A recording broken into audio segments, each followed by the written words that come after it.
আমরা বাংলাদেশের মানুষ কোকা কোলা খাবো না, ঠিক আছে, কিন্তু এই কোকা কোলাটা কিভাবে বাংলাদেশে আইলো, কারা আনলো, এটা আগে দেখতে হবে।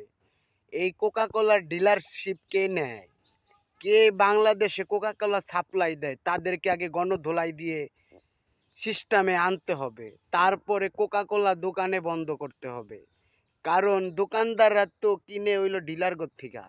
কিন্তু ডিলাররা কেন এই কোকা কোলাটা বাংলাদেশে সাপ্লাই দিতেছে, এইটা একটাবার আপনারা চিন্তা করতে পারেন না? কারণ এই কোকা কোলা তো ইসরায়েলের পণ্য, আমরা এটা খাবো না, এটা আমরা আমাদের বাংলাদেশে বেচা হবে না, একদম বয়কট।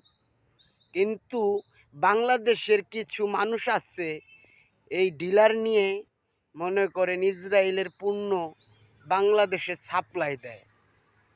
কেন আমরা এই কাজ করব? আমরা অন্য দেশের পণ্য খাবো বাংলাদেশে? বাংলাদেশের কি পণ্য কি নাই? অন্য অন্য আইটেম নাই? আমরা ওইটা চোখে দেখি না, আমরা ঘুরা ফুরা কোকা কোলাই খাই। এমন এমন কিছু মান্দার পোলার আছে কোকা কোলা দিয়ে ইফতার খোলে। কেন আমরা কোকা কোলা দিয়ে ইফতার খুলতে যাব? এই যে রমজান মাস গেল, রমজান মাসে কিছু কিছু মান্দার পোলার আছে কোকা কোলা দিয়ে ইফতার খুলছে, কোকা কোলা ইফতারের ভিতরে আয়োজন করছে। কে আমরা এরকম করব? আমরা বাংলাদেশের মানুষ, বাংলাদেশের পণ্য ব্যবহার করব।